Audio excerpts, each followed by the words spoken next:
بسم اللہ الرحمن الرحیم وہی الاضافۃ بتقدیر حرف الجر معنویۃ و لفظیۃ۔ پچھلی عبارت میں آپ لوگوں نے پڑھ لیا کہ حرف جر کی تقدیر ہوتی ہے، اور حرف الجر کی تقدیر کے لیے دو چیزیں آپ لوگوں نے پڑھ لی تھی۔ ایک یہ ہے کہ وہ مضاف وہ اسم ہو، دوسری شرط یہ پڑھ لی تھی کہ مضاف سے تنوین یا اس کے قائم مقام کو گرا دیا گیا ہو۔ آگے مصنف رحمۃ اللہ علیہ نے اس اضافت کی جو جہاں پر حرف جر کی تقدیر ہوتی ہے اس کی تقسیم بیان فرمائی ہے کہ جب حرف جر کی تقدیر ہوتی ہے تو پھر وہ کس طرح کا مضاف اور مضاف الیہ بنیں گے، یا پھر وہ اضافت کی کون سی شکل ہوگی۔ تو اس کے بارے میں فرماتے ہیں کہ اس طرح کی اضافت جس میں لام کی تقدیر ہو، لام کا ذکر نہ ہو۔ یہ تو آپ لوگوں نے کل پڑھ لیا نا کہ مشہور اصطلاح کے مطابق تو اضافت صرف وہی ہے جس میں لام کی تقدیر ہوتی ہے، لیکن مصنف کے نزدیک اضافت کی دو شکلیں ہیں، لام کی تقدیر اور لام کا ذکر۔ تو لام کی تقدیر کی پھر آگے مصنف رحمۃ اللہ علیہ نے دو صورتیں بیان فرمائی ہے کہ پھر یہ اضافت کی دو قسمیں بن جاتی ہے، ایک معنوی ہے اور دوسری صورت لفظی ہے۔ معنوی سے کیا مراد ہے؟ معنویتن میں یا نسبت ہے، مطلب وہ ایسی اضافت ہو جو معنی کی طرف منسوب ہو۔ معنی کی طرف منسوب ہونے کا کیا مطلب ہے؟ معنی کی طرف منسوب ہونے کا مطلب یہ ہے کہ اس میں مضاف کے اندر ایک خاص معنی کا فائدہ حاصل ہو جاتا ہے کہ مضاف اس کی وجہ سے یا تو معرفہ بن جاتا ہے یا پھر مخصص بن جاتا ہے، اس میں تعریف یا تخصیص والے معنی کا فائدہ ہوتا ہے۔ تو چونکہ اس میں معنوی فائدہ ہوتا ہے اس وجہ سے اس کو معنوی کہہ دیتے ہیں، اور لفظی جو ہے یہ لفظ کی طرف منسوب ہے، لہذا یا یہاں پر بھی نسبت کے لیے ہے کہ ایسی اضافت جو لفظ کی طرف جو ہے وہ کیا ہو؟ منسوب۔ اس کی وجہ یہ ہے کہ اس کا معنوی اعتبار سے کوئی فائدہ اس میں حاصل نہیں ہوتا، نہ تعریف کا فائدہ حاصل ہوتا ہے نہ ہی تخصیص کا فائدہ حاصل ہوتا ہے، صرف لفظی تخفیف کا چونکہ فائدہ حاصل ہوتا ہے، اس وجہ سے اس کو کیا بولتے ہیں؟ لفظی بولتے ہیں۔ تو یہ دو قسمیں ہو گئی، وہی اور وہ، یعنی اب اس کا اشارہ کس کی طرف ہے؟ ما قبل میں اضافت کی ایک صورت گزری ہے تقدیر حرف الجر کی صورت، تو فرماتے ہیں الاضافت بتقدیر حرف الجر، یعنی وہ یعنی اضافت، یہ ضمیر کا مرجع اضافت ہے، یعنی وہ اضافت جو حرف جر کی تقدیر کے ساتھ ہو، معنویت و لفظیت۔ معنوی ہے، معنوی کا کیا مطلب؟ ای منصوبۃ الی المعنی، یعنی وہ معنی کی طرف منصوب ہے، لأنہا تفید معنی فی المضاف تعریفا او تخصیصا، اس لیے کہ یہ مضاف میں تعریف یا تخصیص کے معنی کا فائدہ دیتا ہے، تو جب یہ تعریف اور تخصیص کے معنی کا فائدہ دیتا ہے تو یہ معنوی ہو گیا۔ وہ لفظیت، اور دوسری صورت لفظی ہے، یعنی منسوب ہے صرف لفظ کی طرف دون المعنی، نہ کہ معنی کی طرف، لعدم سرایتھا الیہ، اس کا معنی کی طرف سرایت کے نہ کرنے کی وجہ سے۔ یہ چونکہ معنوی حیثیت سے اس کا کوئی جو ہے وہ اس کا اثر نہیں ہوتا، اس وجہ سے اس کی سرایت چونکہ معنی کی طرف نہیں ہے تو اس کو لفظی کہہ دیتے ہیں۔ اب آگے مصنف رحمۃ اللہ علیہ نے ہر ایک کی تعریف اور اس کے احکامات کا بیان کیا ہے، تو فرماتے ہیں فالمعنویۃ ان یکون المضاف غیر صفۃ مضافۃ الی معمولھا۔ یہاں سے مصنف رحمۃ اللہ علیہ نے اضافت معنویہ کی تعریف بیان فرمائی ہے کہ اضافت معنویہ یہ ہے جس میں مضاف ایسا صیغہ صفت نہ ہو جو اپنے معمول کی طرف مضاف ہو۔ تعریف کیا ہوئی اضافت معنویہ کی؟ کہ ایسی اضافت جس میں مضاف ایسا صیغہ صفت نہ ہو جو اپنے معمول کی طرف مضاف ہو۔ تو مطلب ہم نے اس کے اندر دو چیزیں پڑھی ہیں، نمبر ایک مضاف کا صفت ہونا، اور پھر وہ صفت ایسا ہو جو اپنے معمول کی طرف مضاف ہو۔ یہ دونوں چیزیں نہ ہو یا ان میں سے کوئی ایک نہ ہو تو وہ اضافت معنویہ ہے۔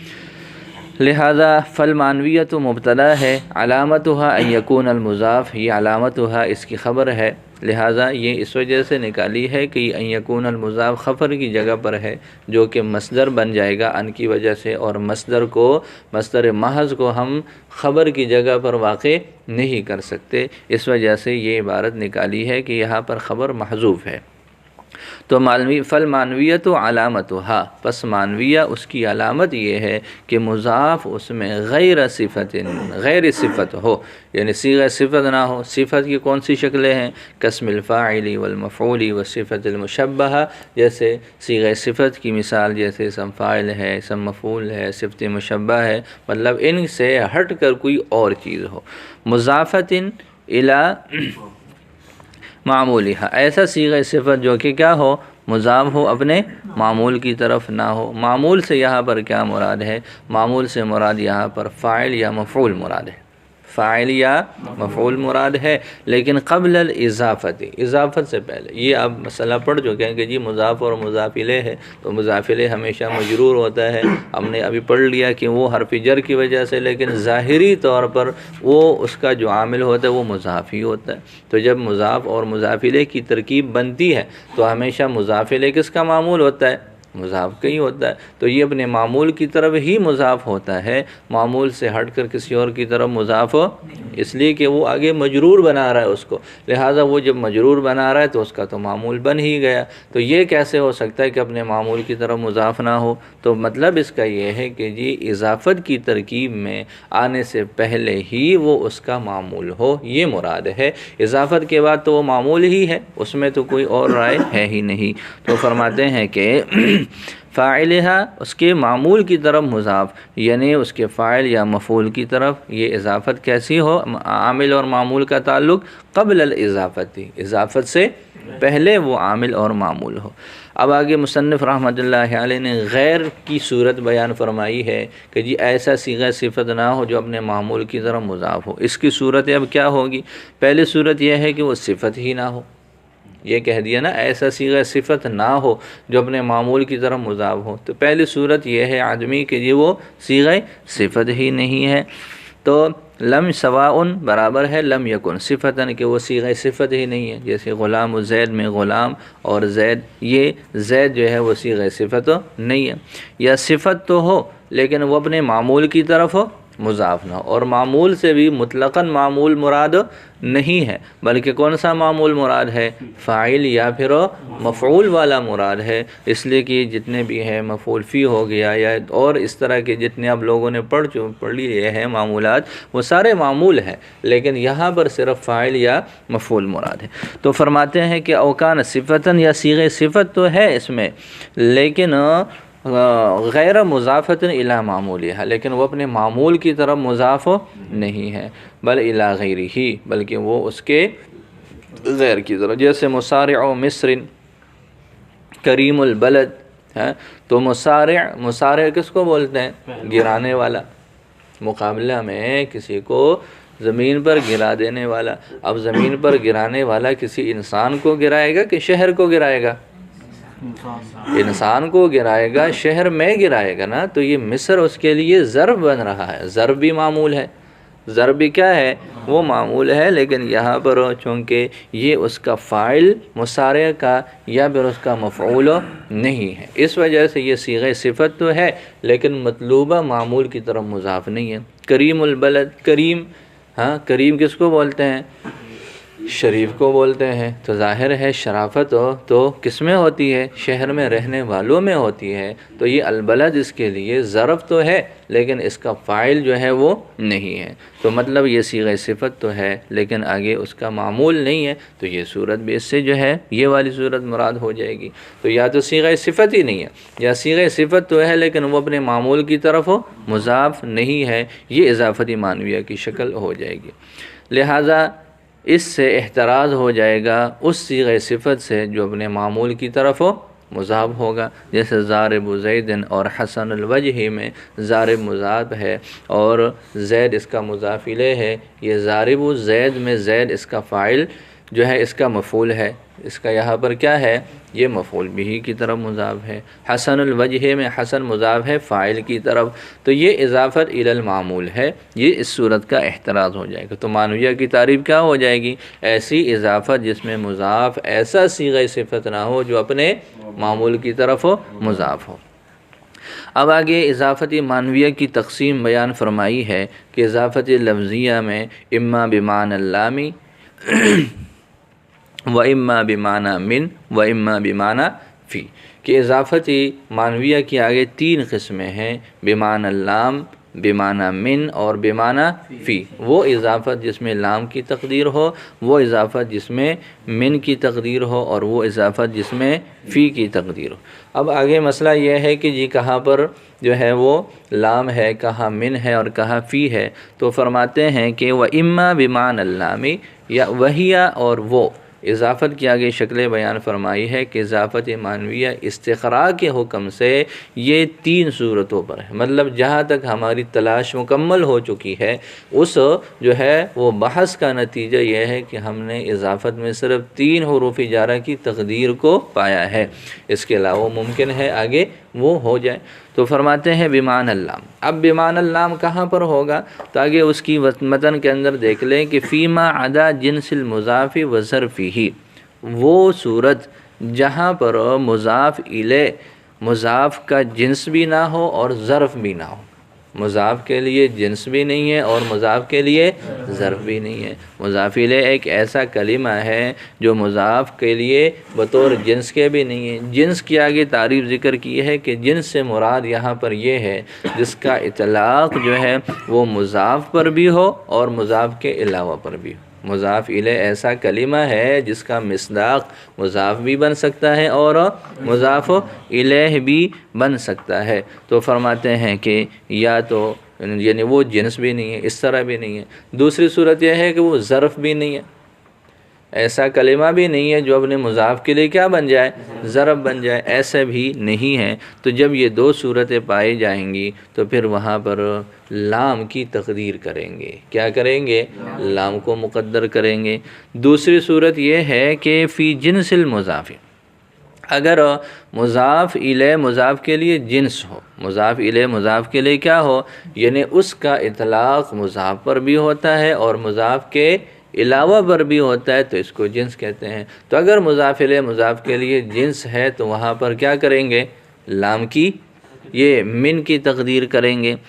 اور آگے تیسری صورت یہ ہے کہ اگر مضاف الیہ مضاف کے لیے ظرف ہو تو وہاں پر فی کی تقدیر کریں گے۔ متن کے اندر بڑے اختصار کے ساتھ ماتن نے یہ صورت بیان فرمائی ہے، بات سمجھ آ رہی ہے۔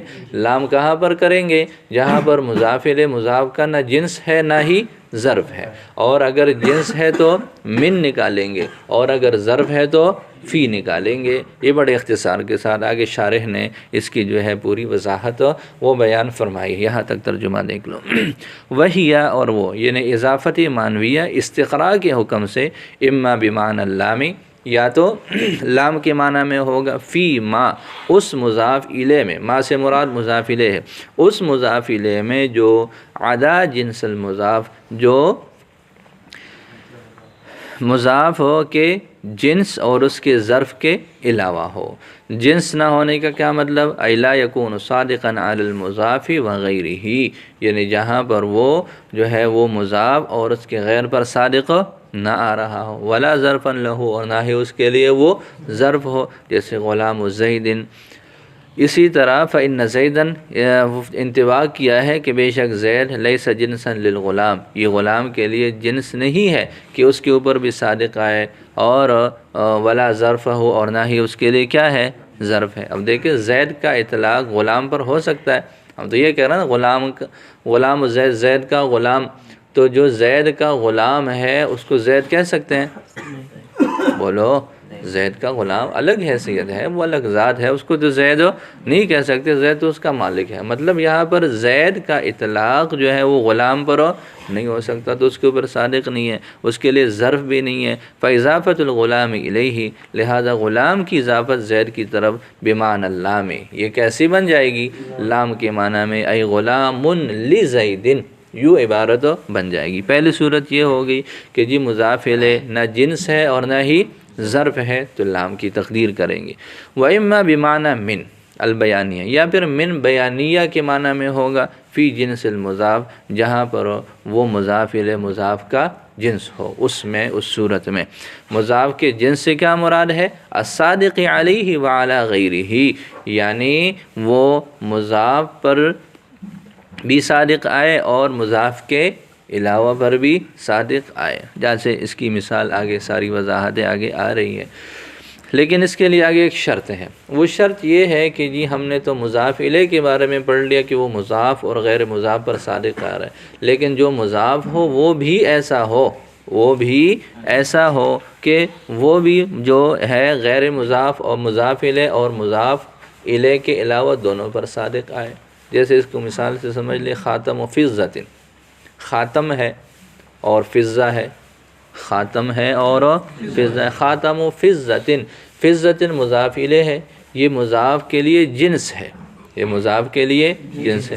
فضہ کا اطلاق خاتم پر بھی ہوتا ہے، وہ چاندی سے ہے، اور چاندی کے اس فضہ اس خاتم کے علاوہ پر بھی فضہ کا اطلاق ہو سکتا ہے۔ خاتم جو ہے، خاتم کا اطلاق بھی ایسا ہی ہے کہ چونکہ یہ اس کی بناوٹ اور فضہ سے ہے تو اس فضہ پر بھی اس کا اطلاق ہو۔ کسی کے ہاتھ میں رنگ ہو اور وہ چاندی سے ہو تو وہ یوں کہہ سکتا ہے نا کہ یہ چاندی ہے، بولو، تو یہ اس کا اطلاق مضاف پر بھی ہو رہا، مضاف الیہ پر بھی ہو رہا ہے، اور مضاف الیہ کے علاوہ پر بھی خاتم کا اطلاق ہو سکتا ہے۔ تو یہ دونوں طرف سے عموم اور خصوص من وجہ کی صورت ہو، بشرط ان یکون المضاف ہو، اس شرط کے ساتھ کہ جو مضاف ہے وہ بھی صادق آ رہا ہو غیر مضاف الیہ پر، بس دونوں کے درمیان کون سی نسبت ہو جائے گی؟ عموم اور خصوص من وجہ کی۔ تو دوسری صورت یہ ہے کہ مضاف الیہ مضاف کے لیے جنس ہو، یعنی اس کا اطلاق جو ہے مضاف پر بھی ہوتا اور مضاف الیہ کے مضاف کے علاوہ پر بھی ہوتا، اور دوسری طرف سے بھی یہ صورتحال ہے کہ جو مضاف ہے اس کا اطلاق بھی مضاف الیہ پر بھی ہو سکتا ہے اور مضاف الیہ کے علاوہ پر بھی ہو سکتا ہے، تو وہاں پر پھر کون سا حرف جر مقدر ہوگا؟ من۔ تیسری صورت یہ ہے کہ جہاں پر ظرف ہو، مضاف الیہ مضاف کے لیے کیا ہو، جیسے ضرب الیوم ہے، جیسے کیا ہے ضرب الیوم، یہ الیوم جو ہے ضرب کے لیے ظرف ہے تو یہ ضرب فی الیوم ہوگا۔ تو یہ تین اس کی جو ہے وہ شکلیں بنائی کہ جی دیکھنا یہ ہے کہ مضاف الیہ مضاف کے لیے جنس ہے یا ظرف ہے یا دونوں میں سے کوئی نہیں ہے۔ اگر دونوں میں سے کوئی نہ ہو تو پھر لام کی تقدیر کریں گے، اگر مضاف الیہ جنس بن رہا ہو تو من کی تقدیر کریں گے، اگر مضاف الیہ ظرف بن رہا ہو تو فی کی تقدیر کریں گے۔ یہ ہو جائے گا متن کا خلاصہ۔ دیکھیں شروع سے ترجمہ دیکھ لو۔ وَهِيَ أَيْ الْإِضَافَةُ الْمَعْنَوِيَّةُ بِحُكْمِ الْإِسْتِقْرَاءِ، اور وہ اضافت معنویہ استقراء کے حکم سے، اما بمعنی اللام، یا تو لام کے معنی میں ہوگا، فی ما اس مضاف الیہ میں، عدا جنس المضاف و ظرفہ جو مضاف کے جنس اور ظرف کے علاوہ ہو، ای لا یکون صادقا علی المضاف وغیرہ، یعنی وہ مضاف اور اس کے غیر پر صادق آنے والا نہ ہو، اور نہ ہی اس کے لیے ظرف ہو، جیسے غلام زید، فإن زیدن پس بے شک زید، لیس جنسا للغلام، یہ غلام کا جنس نہیں ہے، صادقا علیہ کہ اس کے اوپر صادق آ رہا ہو، ولا ظرف ہو، اور نہ ہی اس کے لیے ظرف ہے۔ فاضافۃ الغلام، لہذا غلام کی اس کی طرف اضافت زید کی طرف یہ بمعنی اللام ہے، عبارت یوں بن جائے گی ای غلام لزید، واما بمعنی من البیانیہ، یا من بیانیہ کے معنی میں ہوگا، فی جنس المضاف، مضاف کے جنس میں، یعنی وہ جنس جو کہ صادق ہے اس پر بھی، وعلی غیرہ اور اس کے غیر پر بھی، بشرط اس شرط کے ساتھ کہ مضاف بھی وہ صادق آ رہا ہو مضاف الیہ کے غیر پر، فیکون بینہما عموم و خصوص من وجہ، تو عموم اور خصوص من وجہ کی نسبت بن جائے گی دونوں کے درمیان میں۔ وَإِمَّا بِمَعْنَى فی ظرفہ، اور اس کے ظرف میں فی کے معنی میں ہوگا، یعنی مضاف کے ظرف میں، فہی بمعنی فی ظرف المضافی، مضاف کے ظرف میں۔ والحاصل سے مصنف رحمۃ اللہ علیہ نے اس اختصار کے ساتھ بیان کیے ہوئی حالت کو آگے مزید وضاحت کے ساتھ ذکر کیا۔ آپ لوگوں نے پڑھ لیا کہ نسبتیں کتنی ہوتی ہیں، پڑھ رہے ہو نا منطق، تو منطق میں نسبتیں کتنی پڑھی ہیں؟ 4 پڑھی ہیں، تباین، تساوی، عموم خصوص مطلق اور عموم خصوص من وجہ۔ اب وہ چاروں صورتیں یہاں پر دیکھیں گے، چاروں صورتوں میں جو ہے اس کی 5 شکلیں بن جائیں گی، دونوں کے درمیان تباین ہو، یعنی مضاف الیہ کو دیکھتے ہیں اگر تو مضاف الیہ یا تو مضاف کا مباین ہوگا یا اس کا مساوی ہوگا یا اس سے عام مطلق ہوگا یا خاص مطلق ہوگا یا اس کا جو ہے وہ عام اور خاص من وجہ ہوگا یا کیا ہوگا عام اور خاص من وجہ ہوگا۔ تو لہٰذا ہر ایک کا حکم آگے یہاں پر ذکر کیا ہے کہ اگر تو مباین ہو، مضاف الیہ مضاف کا کیا ہے مباین ہے، پھر دیکھیں گے کہ جی ظرف ہے یا نہیں۔ اگر تو ظرف ہے تو فی نکالیں گے، اگر ظرف نہ ہو تو لام نکالیں گے۔ پہلی صورت کی سمجھ آ گئی، یہ کون سی نسبت ہے مباین کی۔ اور اگر مساوی ہو، تساوی کی نسبت ہو، مضاف اور مضاف الیہ بالکل ایک جیسے ہیں، یا پھر مضاف الیہ عام مطلق ہو، مطلقاً اس سے عام ہے، ہر حالت میں ہی اس سے کیا ہے عام ہے، تو اس صورت میں اضافت ہو ہی نہیں سکتی، اضافت کا کوئی فائدہ نہیں ہے، تو اس وجہ سے یہاں اضافت ممتنع ہے۔ دو شکلیں ہو گئی، اس کا ترجمہ دیکھ لو۔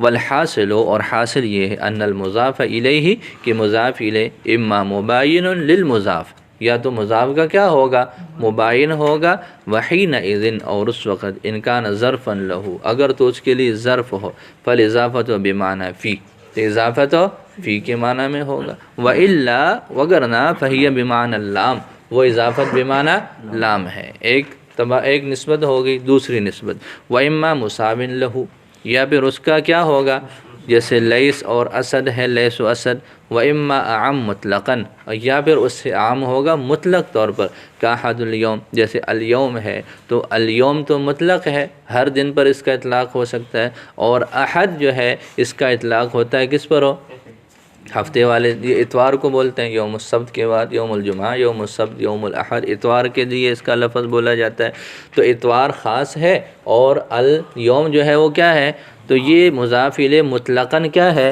عام ہے۔ تو یہ ان دو شکلوں کا حکم یہ ہے، فالاضافۃ علی التقدیرین ممتنعۃ، یہاں پر اضافت مطلقاً طور پر کیا ہے دونوں تقدیروں پر یہ ممتنع ہے، اس لیے کہ اضافت کا کوئی فائدہ ہی نہیں ہے۔ اضافت کا تو فائدہ کیا ہوتا ہے کہ جی مضاف الیہ خاص ہوتا ہے تو اس کی وجہ سے مضاف بھی کیا ہو جاتا ہے وہ معرفہ ہو جاتا ہے، یا پھر وہ اس کے اندر تخصیص آ جاتی ہے، تو جب مضاف الیہ خود ہی کیا ہے وہ ایک عام چیز بن گئی یا اس کے برابر کے درجے کی بن گئی، تو پھر اضافت کا چونکہ کوئی فائدہ نہیں ہے، تو اضافت بھی کیا ہو جائے گا، یہ امتناع کی شکل بن جائے گی۔ اب اگلی صورت یہ ہے کہ جو مضاف الیہ ہے وہ اخص ہو مطلقاً، وہ اخص ہو مطلقاً، جیسے یوم الاحد ہے، احد یوم کے مقابلے میں خاص ہے، علم مطلق ہے عام ہے اور الفقہ یہ اس سے خاص ہے، شجر عام ہے اور الاراک جو ہے اس سے کیا ہے وہ خاص ہے۔ تو اگر مضاف الیہ اخص مطلق ہو تو اس وقت اضافت بمعنی اللام ہے، اس وقت اضافت بمعنی اللام ہے۔ دیکھ لو وَإِمَّا أَخَصُّ مطلقاً، یا مضاف الیہ کیا ہوگا اخص مطلق ہوگا، جیسے یوم الاحد، علم الفقہ، شجر الاراک یا اراک، فالاضافت حینئذ بمعنی اللام، تو یہ اضافت اس وقت کیسی ہے بمعنی اللام۔ جی کتنی صورتیں گزر گئی، 4 صورتیں گزر گئی، تباین کی نسبت گزر گئی، تساوی کی نسبت گزر گئی، اخص اور عام مطلق کی جو صورت ہے وہ بھی نکل گئی۔ اب اگلی صورت ہے اخص من وجہ، کیا ہے من وجہ والی صورت ہے، عموم اور خصوص من وجہ۔ تو فرماتے ہیں کہ فَإِنْ كَانَ الْمُضَافُ إِلَيْهِ، پھر اگر یہ والی صورت ہو کہ جی من وجہ کبھی عام ہو جاتا ہے کبھی خاص ہو جاتا ہے، اس طرح کی صورت ہو، تو پھر دیکھنا یہ ہے کہ مضاف الیہ مضاف کے لیے اصل ہے یا نہیں ہے، مضاف الیہ مضاف کے لیے اصل ہے یا نہیں۔ اگر مضاف الیہ اصل ہو تو اضافت بمعنی من ہے، وگرنہ بمعنی لام ہے۔ جیسے اس کی مثال دیکھ لے، فضہ ہے اور خاتم ہے، کیا ہے فضہ ہے اور خاتم ہے، تو فضہ اور خاتم میں خاتم کس کو بولتے ہیں، انگوٹھی کو بولتے ہیں، اس کی بناوٹ کس سے ہے، چاندی سے ہے، تو یہ فضہ، خاتم و فضۃ میں مضاف الیہ اصل بن رہا ہے کس کے لیے، خاتم کے لیے، تو یہ اضافت کی کون سی شکل بن جائے گی، من۔ اضافت اگر عموم اور خصوص من وجہ ہو تو ایسے صورتحال میں اگر تو مضاف الیہ یہ اصل بن رہا ہو مضاف کے لیے تو پھر یہ من ہے، جیسے خاتم و فضۃ، اور اگر یہ اصل نہ ہو جیسے فضۃ و خاتم ہے، اب خاتم ہے یہ فضہ کے لیے اصل نہیں ہے، تو پھر ایسی صورتحال میں فرماتے ہیں کہ پھر بمعنی اللام ہے۔ تو یہ تناسب کو دیکھ کر، نسبتوں کو دیکھ کر 5 شکلیں بن سکتی تھی، ہر ایک کا حکم جو ہے وہ واضح طور پر بیان کر لیا۔ تو فرماتے ہیں وَإِمَّا أَخَصْ مِنْ وَجْهٍ، یا تو پھر یہ کیا ہوگا، اخص من وجہ ہوگا۔ فَإِنْ كَانَ الْمُضَافُ إِلَيْهِ اصلاً، اگر مضاف الیہ اصل ہو مضاف کے لیے، فَالْإِضَافَةُ بِمَعْنَى مِن، تو اضافت من کے معنی میں ہے، وَإِلَّا فَهِيَ أَيْضًا بِمَعْنَى اللام، وگرنہ وہ بھی لام کے معنی میں ہے۔ لہذا خاتم کی اضافت فضہ کی طرف بیانیہ ہے، یعنی من نکالیں گے، اور فضہ کی اضافت خاتم کی طرف یہ بمعنی اللام ہے۔ جیسے یوں کہہ دیا جاتا ہے خاتم فضۃ خاتمی کا خیر من فضۃ خاتمی، ایک میں اضافت منیہ ہے، دوسرے میں اضافت جہاں پر جو ہے فضۃ و خاتم ہے، تو خاتم یہ اصل نہیں ہے، تو یہ لام نکالیں گے۔ فضۃ لخاتمی کا خیر من فضۃ من خاتمی، ہاں یہ جو ہے وہ نکال لیں گے۔ من فضت دونوں جگہوں میں ایسا ہی ہے، دونوں جگہوں میں کیا ہے، وہ لام ہی ہے، من والی صورت یہاں پر نہیں ہے۔ تو یوں کہہ دیا جاتا ہے فضۃ خاتمی کا خیر من فضۃ خاتمی۔ اس کو اگر خاتم و فضہ کر لے تو پھر یہ کیا ہو جائے گا، یہ جو ہے وہ من پھر نکال سکتے ہیں۔ یہ بات سمجھ آ رہی ہے؟ اب یہاں آپ لوگوں نے پڑھ لیا کہ یہ لام کی تقدیر کریں گے، تو جب ہم کسی چیز کی تقدیر کریں گے تو اس کو ذکر کرنا بھی جائز ہونا چاہیے۔ یہ ایک مسئلہ ہے کہ جی آپ کہہ رہے ہیں کہ اضافت میں لامیہ میں جو ہے وہ کیا ہوتا ہے، لام کی تقدیر ہوتی ہے، تو لام کی تقدیر کا خلاصہ تو یہ نکلتا ہے کہ جی لام کی تقدیر ہو تو اس کو ذکر کرنا بھی ٹھیک ہوگا۔ لیکن کچھ صورت ایسی ہے کہ جہاں لام کی تقدیر والی صورت ہے، لیکن اگر ہم لام کو ذکر کریں تو پھر معنی خراب ہوتا ہے، تو پتہ چلا کہ لام کی تقدیر بھی ٹھیک ہو نہیں ہے، تو اس کا جواب یہ رہتے ہیں کہ نہیں جی آپ کا یہ نظریہ غلط ہے۔ لام کی تقدیر سے یہ بات ہرگز لازم نہیں آتی کہ لام کی تصریح بھی صحیح ہے۔ صرف لام کی تقدیر، لام کا جو اختصاص والا معنی ہے وہ والا معنی تقدیری شکل میں تو ہم لے سکتے ہیں، لیکن اس اختصاص والے معنی کے لیے ہم لام کو لفظوں میں ذکر کر دیں پھر معنی درست بنے، یہ کوئی ضروری نہیں ہے۔ بہت ساری صورتیں ایسی جہاں لام کی تقدیر ٹھیک ہے، جیسے کل رجل ایک مثال ہے۔ کل رجل کا معنی کیا ہے، ہر آدمی، کل رجل کا معنی ہر آدمی۔ اب یہاں پر یہ لام اضافت جو ہے بمعنی اللام ہے، اب لام کو واضح کرو تو کیا ہو جائے گا، کل لرجل، سارے کا سارا ایک آدمی کا ہے۔ کل رجل کا معنی ہر آدمی، ہر ایک، اور کل لرجل کا معنی کیا ہے، ایک آدمی کے لیے سب کچھ ہے، تو یہ معنی بالکل اس کی غلط ہو جائے گا، الٹ ہو جائے گا، اس وجہ سے یہ ضروری نہیں ہے۔ تو یہ بات ہمیشہ کے لیے ذہن میں رہنی چاہیے، بہت ساری صورتوں میں یہ مسئلہ ہوتا ہے۔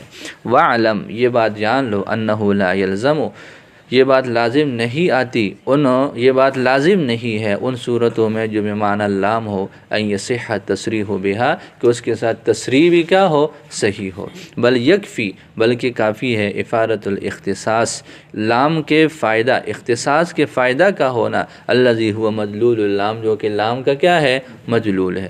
فقولک یوم الاحد، تو آپ کا یہ قول یوم الاحد، علم الفقہ، شجر العراق، یہ بمعنی اللام تو ہے، ولا یصح اظہار اللام فیہ، لیکن اس میں لام کا اظہار ٹھیک نہیں ہے۔ اس وجہ سے مصنف نے تعبیر یوں کی ہے بمعنی اللام، ولم یقل بتقدیر اللام، بتقدیر اللام نہیں کہا۔ وبہذا الاصل، اور اس اصل کے ساتھ، یرتفع الاشکال، اشکال جو ہے وہ مرتفع ہو جاتے ہیں، عن کثیر من المواد، بہت ساری صورتوں سے جو اضافت لامیہ کی ہے، ولا یحتاج فیہ الی التکلفات البعیدہ، بعض حضرات نے بڑے تکلفات کیے ہیں، بہت ساری تعبیریں انہوں نے الگ الگ نکالی ہیں، تو کہتے ہیں ان تکلفات بعیدہ کی کوئی ضرورت نہیں ہے۔ بس اتنی بات سمجھ لینی چاہیے کہ یہ لام تقدیر ہو تو لازم نہیں ہے کہ لام کی تصریح بھی وہاں پر کیا ہو جائے، صحیح ہو جائے، صرف وہ لام کا جو معنی ہے اختصاص والا معنی وہی مقصود ہے۔ جیسے کل رجل اور کل واحد، لام کی تقدیر کے ساتھ تو ٹھیک ہے، لیکن اگر لام کو ظاہر کرتے ہیں تو پھر معنی کچھ اور بنتا ہے۔